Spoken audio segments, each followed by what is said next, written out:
Me rehusé a respaldar la hipoteca de mi hermano. Semanas después, me tendió una emboscada con 3 abogados, un poder legal y mis padres. Soy Gabriel, tengo 34 años, es militar y consultor financiero. Siempre he sido el responsable de la familia, el que planea, el que no se mete en problemas. Serví 6 años en el ejército, aprendí disciplina y luego estudié finanzas para construir una vida estable. No soy rico, pero tengo ahorros, una casa modesta y un futuro claro. Mi hermano menor, Brian, de 27 años, es todo lo opuesto. Vive con mis padres, salta de trabajo en trabajo y siempre está detrás de ideas locas que nunca funcionan. Ahora está obsesionado con su novia Kale, una aspirante a influencer que cree que grabar videos en Instagram le va a dar millones. Todo empezó hace 3 meses con una llamada de Brian. Era un sábado, estaba en casa revisando unos números para un cliente. Sonó el teléfono y era él, con esa voz que pone cuando quiere algo. Gabriel, necesito hablar contigo de algo grande, dijo, sin saludar. Dime, respondí, ya sospechando problemas. Kale y yo queremos comprar una casa, una de $400,000. Solo necesitamos que firmes como codeudor para la hipoteca. Es un trámite, nada más.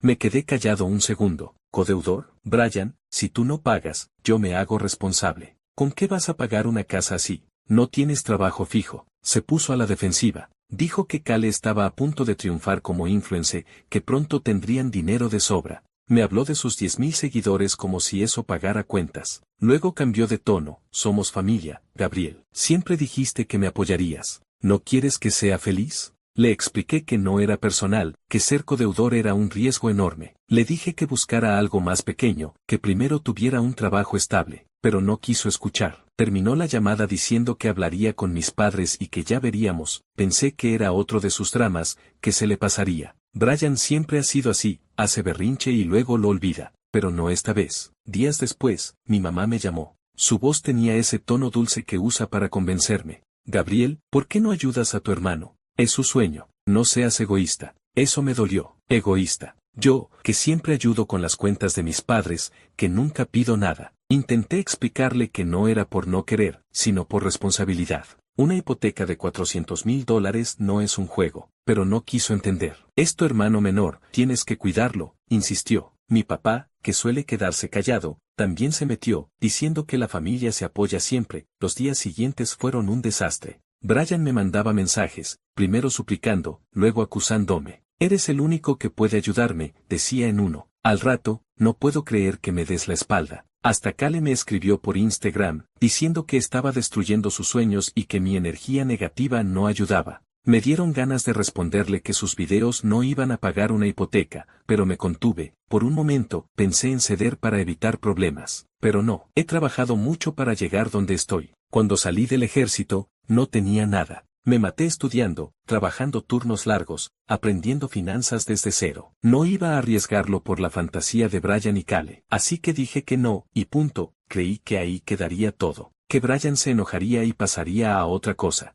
Pero unas semanas después, mis padres me invitaron a una cena familiar en su casa. Dijeron que era para arreglar las cosas y hablar como familia. Algo me olía mal, pero fui. Pensé que tal vez podríamos razonar. Llegué a la casa y todo parecía normal. Mi mamá había cocinado pollo al horno, mi plato favorito. Brian y Kale estaban ahí, sonriendo como si nada. Mi papá estaba más callado de lo normal, y mi mamá hablaba sin parar de cosas sin importancia. Después de la cena, pensé que tomaríamos café y charlaríamos. Pero Brian se levantó y dijo, Gabriel, tenemos algo que mostrarte. De pronto, entraron 3 tipos trajeados con maletines. Uno, un hombre mayor con gafas, se presentó como abogado. Los otros eran sus asistentes. Sacaron un montón de papeles y empezaron a hablar de un acuerdo financiero que era lo mejor para todos. No era solo la hipoteca. Era un poder legal que le daría a Brian acceso a mis bienes si algo salía mal. En resumen, querían que pusiera todo lo que tengo en riesgo. Me quedé helado. Miré a mis padres, esperando que dijeran algo. Pero mi mamá solo dijo, hijo, es por la familia. Mi papá asintió, sin mirarme. Brian tenía una sonrisa de triunfo, y Kale estaba grabando con su teléfono, probablemente para sus redes. ¿Esto es una emboscada?, pregunté, tratando de no perder la calma. El abogado intentó suavizar las cosas, diciendo que era una oportunidad para unir a la familia. Pero yo no escuchaba. Estaba furioso. Mi propia familia me había traído con engaños para obligarme a firmar algo que podía arruinarme. No firmé. Dije que necesitaba pensarlo y salí de ahí. Mientras manejaba a casa, sentía rabia y tristeza. ¿Cómo llegamos a esto? Mis padres, los que me enseñaron a ser responsable, apoyaban esta locura. Y Brian, mi hermano menor, me había traicionado. Esa noche no dormí. Llamé a mi primo Luis, el único en la familia que siempre ha sido sensato. Le conté todo, y estaba tan sorprendido como yo. Gabriel, esto no está bien, dijo. Tienes que protegerte. Me recomendó hablar con un abogado. Así conocí a Mark, un amigo de Luis que sabe de finanzas. Mark revisó los papeles que agarré antes de irme. Lo que encontró me dejó peor. Había mentiras en los documentos. Brian dijo que tenía ingresos estables, lo cual era falso. Peor aún, usó el nombre de mi empresa en los formularios, como si yo ya hubiera aceptado. Era un desastre. Con Mark, empezamos a planear cómo defenderme. Pero no sabía que las cosas se pondrían aún más feas. Brian no se iba a rendir, y lo que hizo después no solo lo hundió a él, sino que cambió mi relación con mi familia para siempre. Mark me recibió en su oficina unos días después de la emboscada en casa de mis padres. Es un tipo serio, con un escritorio lleno de papeles y una mirada que no se anda con rodeos. Revisó los documentos otra vez y me dijo que lo que Brian y los abogados intentaron era más que una presión. El poder legal no solo me haría responsable de la hipoteca, sino que prácticamente le daba a Brian acceso a todo lo que tengo si algo salía mal. Esto es una trampa, Gabriel, dijo. Si firmas, te pueden dejar en la calle. Le pregunté cómo mi familia podía estar metida en algo así. Mark se encogió de hombros. La gente hace locuras por culpa o porque los manipulan. Tu hermano sabe cómo convencer a tus padres. Me sugirió enviar una carta formal a Brian y a los abogados, diciendo que no firmaría nada y que cualquier uso de mi nombre tendría consecuencias legales. También me dijo que revisara mi crédito, por si acaso. Esa tarde, chequeé mi historial crediticio. Todo parecía bien, pero algo me decía que no debía confiarme. Llamé a mi primo Luis, que es como un hermano y siempre ha sido el más sensato de la familia. Le conté todo, y estaba tan enojado como yo. Tus padres no deberían apoyar esto, dijo. Si quieres, hablo con ellos. Le dije que no, que yo lo manejaría, pero le pedí que estuviera atento por si Brian hacía algo más. Los días siguientes fueron raros. Brian dejó de mandarme mensajes, lo cual no era normal. Siempre que no consigue lo que quiere, insiste hasta cansar. El silencio me ponía nervioso. Kale, en cambio, seguía activa en redes, subiendo historias en Instagram sobre superar obstáculos y energía positiva, con indirectas sobre familiares egoístas. Hasta puso una foto con Brian frente a una casa lujosa, diciendo, pronto será nuestra. Me dio risa, pero también rabia. De donde sacaban tanta confianza, una semana después, llegó un correo del banco. Decía que alguien había solicitado un préstamo comercial de $50,000 a nombre de mi empresa. Me quedé helado. Yo no había pedido nada. Llamé al banco y confirmaron que usaron mi información fiscal y el nombre de mi empresa. No hacía falta ser genio para saber quién estaba detrás. Llamé a Mark y le conté. Eso es fraude, dijo. Necesitamos pruebas, ya. Me ayudó a contactar al banco y presentar una denuncia. También me sugirió poner una alerta en mi crédito para evitar más sorpresas. Mientras tanto, Luis fue a tomar un café con mi mamá. Ella le dijo que Brian les aseguró que yo había prometido ayudar con la casa, pero que estaba dudando por orgullo. Mis padres creían que solo necesitaba un empujón para hacer lo correcto. Me dio un nudo en el estómago. Mis propios padres, creyendo las mentiras de Brian sin preguntarme, decidí confrontar a Brian. Lo llamé y le dije que sabía lo del préstamo. Se hizo el sorprendido. No sé de qué hablas, Gabriel, dijo, con voz temblorosa. Debe ser un error. Le advertí que ya había denunciado todo y que si seguía usando mi nombre, iría a la policía. Colgó sin decir más. Pensé que eso lo detendría, pero no. Unos días después, mi vecino me llamó. Gabriel, hay un tipo sospechoso afuera, tomando fotos de tu casa. Salí y vi a un hombre en un auto con una cámara. Cuando me acerqué, arrancó y se fue. No vi su cara, pero me dio mala espina. Llamé a Mark, y él sugirió contratar a un investigador privado para ver si Brian o Cale estaban detrás. Me parecía exagerado, pero acepté. No quería más sorpresas. El investigador, Raúl, era un expolicía con muchos contactos. En pocos días, me dio un informe que me dejó frío. Brian había usado mi nombre para abrir varias tarjetas de crédito, falsificando documentos, incluyendo una carta con mi firma que nunca escribí. Cale lo ayudaba, usando sus redes para contactar a gente que agilizara los trámites. Raúl encontró un chat en Telegram donde Cale pedía consejos para convencer a un banco usando información de un familiar. Era un desastre. Con esas pruebas, Mark y yo fuimos a la policía. Presentamos todo, los documentos falsos, los correos del banco, los chats. La policía abrió una investigación por fraude y falsificación. Me dijeron que podía tomar tiempo, pero que había suficiente evidencia. Sugerí a Mark que enviáramos una carta a mis padres, explicándoles todo y pidiéndoles que hablaran con Brian antes de que empeorara. Mark redactó la carta, pero no respondieron. En cambio, mi mamá me llamó llorando, diciendo que yo estaba destruyendo a la familia. Mi papá, al fondo, gritaba que era un desagradecido. Colgué, con las manos temblando, ahí algo se rompió en mí. Siempre creí que la familia era lo primero, pero mis padres eligieron a Brian, a pesar de las mentiras. Me sentí traicionado, pero más decidido que nunca. No iba a dejar que me arrastraran. Mientras la investigación avanzaba, Brian y Cale seguían con su circo. Subían videos hablando de su futuro brillante y de superar a los haters. Pero se notaba que algo no estaba bien. Cale empezó a quejarse en sus historias de que alguien bloqueaba sus oportunidades. Brian parecía más nervioso y dejó de responder mensajes. Luis me dijo que Brian estaba pidiéndoles dinero a todos en la familia, diciendo que era para arreglar un malentendido. Una noche, Raúl me llamó. Gabriel, esto es grande, dijo.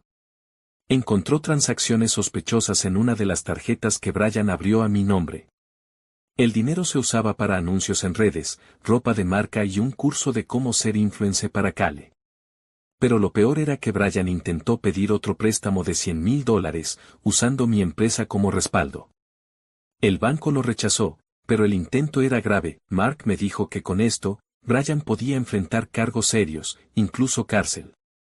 Me advirtió que mis padres podrían meterse en problemas si sabían algo y no actuaron. No quería destruir a mi familia, pero tampoco podía dejar que Brian siguiera. Le dije a Mark que siguiéramos con la denuncia, pero que intentáramos mantener a mis padres fuera. Si se podía, tomé medidas para protegerme. Cambié contraseñas, puse alertas en mis cuentas y contraté una empresa de seguridad para vigilar mi casa. Hablé con mis clientes más importantes, asegurándoles que mi empresa no estaba involucrada en nada sospechoso. Por suerte, confiaron en mí, pero la cosa no terminaba. Una noche, Cale me mandó un video por Instagram, llorando y diciendo que alguien estaba arruinando su vida y la de Brian por celos. Luego, Brian me llamó, gritando que todo era mi culpa, que por no firmar la hipoteca ahora lo demandaban. Solo quería una casa, dijo. Colgué sin responder. La policía me llamó poco después. Tenían suficiente para arrestar a Brian por fraude y falsificación. Me pidieron que fuera a la estación para dar más detalles. Mientras me preparaba, no podía dejar de pensar en cómo llegamos a esto. Mi hermano, el mismo que de niño me seguía a todas partes, ahora era un extraño dispuesto a hundirme por una casa que nunca podría pagar. Esto no termina aquí. Las cosas estaban a punto de explotar, y lo que pasó después cambió todo, no solo para Brian, sino para mí y lo que queda de mi familia. La llamada de la policía me dejó en shock, pero también con una extraña sensación de alivio. Por fin, las mentiras de Brian estaban saliendo a la luz. Fui a la estación, donde me reuní con un detective que revisó las pruebas que Mark y yo habíamos reunido. Los documentos falsos, los chats de Cale, las transacciones de las tarjetas de crédito, todo apuntaba a Brian. El detective me explicó que el caso era sólido y que probablemente arrestarían a Brian en los próximos días. Días.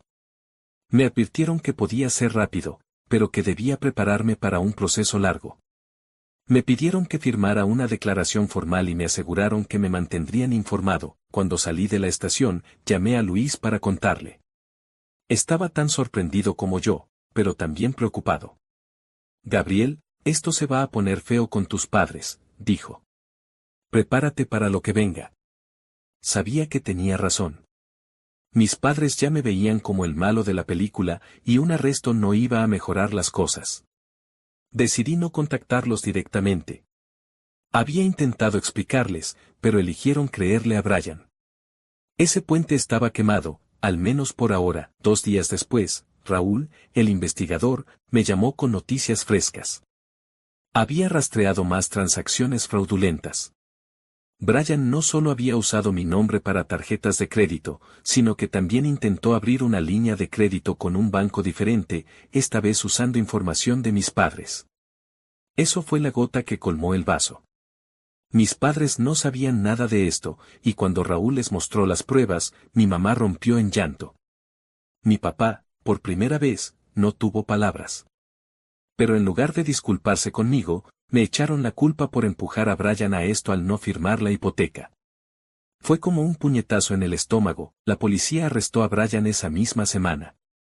Lo encontraron en casa de mis padres, donde aún vivía. Kale no estaba con él, según Luis, ella lo había dejado días antes, después de que el banco rechazara el segundo préstamo. No me sorprendió. Kale siempre me pareció del tipo que salta del barco cuando se hunde. Lo que sí me dolió fue enterarme por Raúl de que Brian había intentado culparme a mí durante el interrogatorio, diciendo que yo lo presioné para falsificar documentos porque no lo ayudé. Por suerte, las pruebas eran abrumadoras y el detective no le creyó. Mientras tanto, Kale hizo lo suyo en redes. Subió un video largo, llorando, diciendo que Brian la había engañado y que ella no sabía nada de los fraudes. También me mencionó, diciendo que mi negatividad había destruido sus sueños. El video se volvió viral, pero no como ella esperaba. Los comentarios la destrozaron, llamándola oportunista y cuestionando su historia. Días después, cerró su cuenta de Instagram. No sentí lástima. Ella había sido cómplice, aunque la policía no tuvo suficiente para acusarla directamente. El caso de Brian avanzó rápido. Con las pruebas que presentamos, más los registros bancarios y los chats que Raúl encontró, lo acusaron de fraude, falsificación de documentos y robo de identidad. Mark me explicó que Brian podía enfrentar hasta 15 meses de cárcel, además de multas. No me alegré, pero tampoco lo lamenté. Había cruzado demasiadas líneas. Durante el proceso, proporcioné más pruebas a la policía, incluyendo correos y mensajes que Brian me había enviado, donde admitía indirectamente sus planes. Fue duro, pero necesario. Mis padres no se quedaron de brazos cruzados. Intentaron contactarme varias veces, dejando mensajes de voz suplicando que retirara los cargos por el bien de la familia. Mi mamá lloraba, diciendo que Brian estaba arrepentido y que yo era el único que podía salvarlo. Mi papá fue más duro, diciendo que yo había traicionado a la familia. No respondí. Estaba harto de sus excusas. En lugar de eso, seguí el consejo de Mark y solicité una orden de restricción contra ellos. No quería más dramas ni visitas sorpresa. La orden fue aprobada en una semana. Mientras el caso avanzaba, la vida de Brian colapsó. Perdió su trabajo de medio tiempo en una tienda porque no podía presentarse por estar detenido.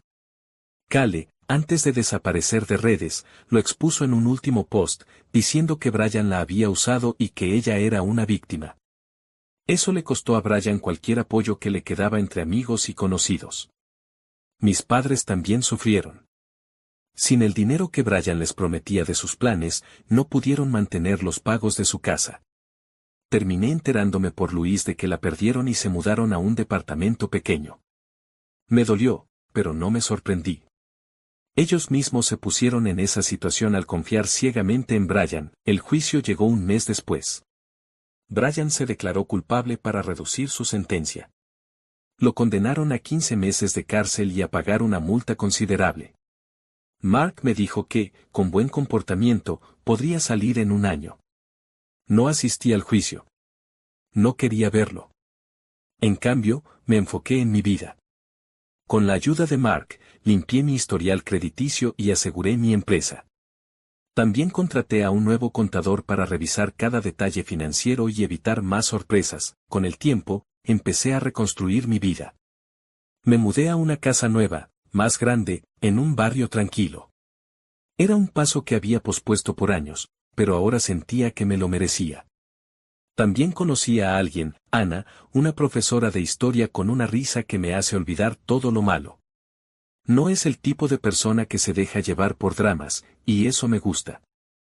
Empezamos a salir hace un par de meses, y aunque es pronto, siento que por fin tengo algo bueno en mi vida. Brian, mientras tanto, salió de prisión después de 12 meses. Luis me contó que ahora trabaja en una cadena de comida rápida, tratando de pagar sus deudas. No lo he visto ni hablado con él desde el arresto. Mis padres intentaron contactarme una vez más, pero la orden de restricción sigue en pie. No estoy listo para perdonar, no después de todo lo que pasó. Tal vez algún día, pero no ahora. Mirando atrás, me doy cuenta de que decir no a la hipoteca fue la mejor decisión que tomé. Si hubiera cedido, estaría endeudado, probablemente sin casa ni ahorros. En cambio, estoy en paz. Tengo mi vida en orden, una relación que me hace feliz y un futuro que depende solo de mí. La familia no siempre es lo que uno espera, y a veces, protegerte significa alejarte de las personas que más quieres. No es fácil, pero es necesario. Si alguien está pasando por algo parecido, mi consejo es simple: confía en tu instinto. Si algo no se siente bien, no lo hagas, aunque sea familia. Aprendí eso de la peor manera, pero al final, valió la pena.